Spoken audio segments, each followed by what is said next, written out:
Assalamualaikum warahmatullahi wabarakatuh. Sejak kelahiran anak kami 2 tahun lalu, Emma, istriku, mengalami sindrom baby blues. Ia merasa trauma akan sakitnya melahirkan. Sebenarnya, sindrom itu hal biasa terjadi 1 hingga 3 minggu pasca kelahiran. Namun tidak dengan Emma. Dia tidak mau merawat anak kami, Irma, hingga saat ini, dan aku juga tidak menyalahkan kondisinya. 12 tahun pernikahan kami, sudah 2 kali dia keguguran. Baru anak yang ketiga akhirnya kandungan bisa terjaga.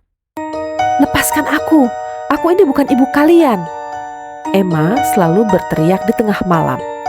Ia merasa ada yang mengikuti dan memanggil namanya. Aku sendiri tidak tahu apa yang ditakutkan. "Emma, tenanglah. Gak ada apa-apa di sini," ujar Irwan. Enggak. Mereka di sini, Mas. Tangan mereka memanggilku," rancau Emma setiap malam. "Mereka gak akan mengganggumu selama aku di sini," hibur Irwan menenangkan istrinya. "Kamu yakin?" "Ya, aku kan papanya. Mereka gak akan berani membantah apalagi melawan aku." Irwan mencintai Emma dengan tulus meski kedua orang tuanya ingin mereka berpisah.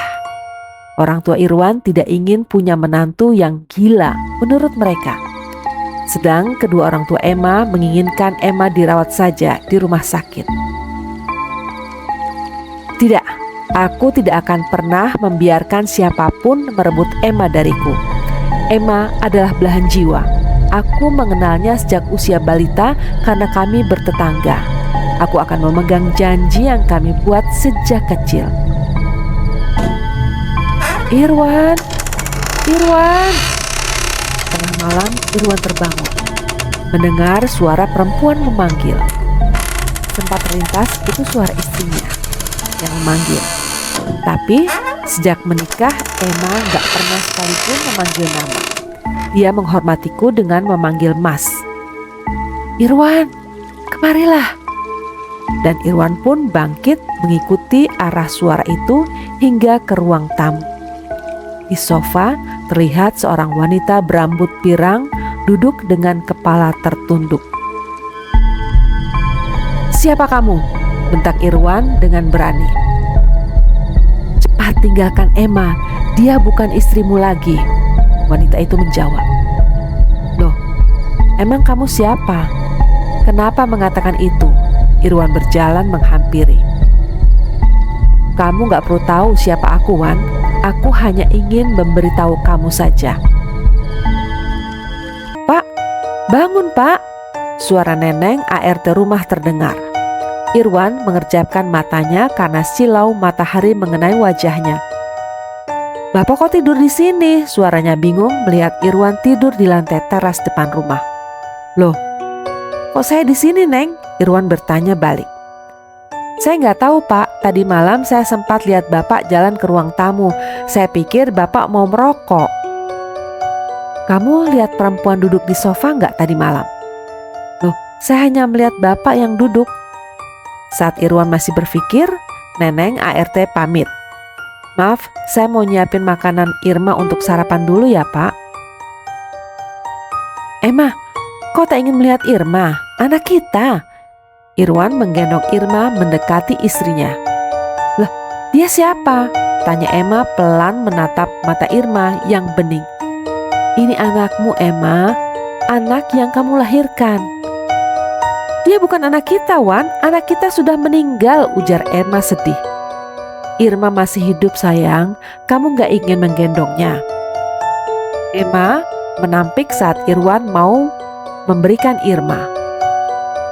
"Sampai kapan kamu seperti ini? Kasihan Irma." Emma menatap Irwan tajam dan menyeringai seram membuat Irma menangis. "Justru kamu yang berubah Wan, dia bukan anak kita," ujar Emma meninggi membuat Irma makin ketakutan. "Sudah 2 tahun kamu begini, aku mohon berubahlah. Jangan terus menganggap kamu berada di dunia halusinasi," ucap Irwan sambil menaruh Irma di sofa. Kemudian Irwan menghampiri Emma yang tidur membelakangi. Kakinya tiba-tiba bergetar saat yang dilihat bukan Emma, tetapi wanita berambut panjang yang ditemuinya di ruang tamu beberapa malam lalu. Saat wanita itu membalikkan badan dan menatap sambil berkata, "Aku bukan Emma," Irwan seperti kehilangan keseimbangan dan kesadarannya hilang seketika.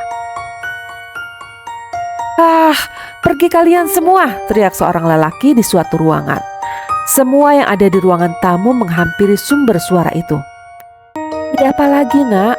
Wanita paruh bayang ternyata sang ibu memeluk anak kesayangannya. "Wanita itu siapa, Bu?" Tunjuknya ke jendela kamar. "Gak ada siapapun di sini, Nak," ayah yang menjawab sambil membuka jendela lalu menyandarkan tubuhnya di sudut dinding.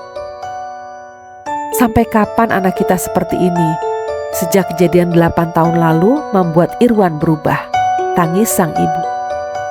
Menurut dokter idam kemarin, Irwan masih belum bisa menerima kematian Emma, istrinya. Dia menganggap semua yang ada di rumah sini adalah hantu yang ingin mengambil Emma, ujar Bastian, sang ayah. Dengan sedih, Rosa, sang ibu, menatap anak kesayangannya yang berubah drastis setelah kematian istrinya 8 tahun lalu. Tangan kecil milik Irma memegang tangan keriput Rosa, neneknya, dan tersenyum manis. "Papa sakit lagi ya, Nek?" "Iya sayang, papamu sakit." Bastian segera menjawab pertanyaan cucunya dan langsung memeluknya. Sebelum mereka pergi, Irma tersenyum kepada papanya dan berkata, "Irma sayang papa." Namun, Irwan hanya menatap dengan kebencian kepadanya. Irwan merasa anak kecil inilah yang menyebabkan ia kehilangan belahan jiwanya, Emma. Sekian kisah misteri kali ini. Sahabat yang budiman, jangan lupa like, subscribe, komen, dan share untuk mendukung agar kami tetap bersemangat berbagi kisah misteri lainnya. Wassalamualaikum warahmatullahi wabarakatuh.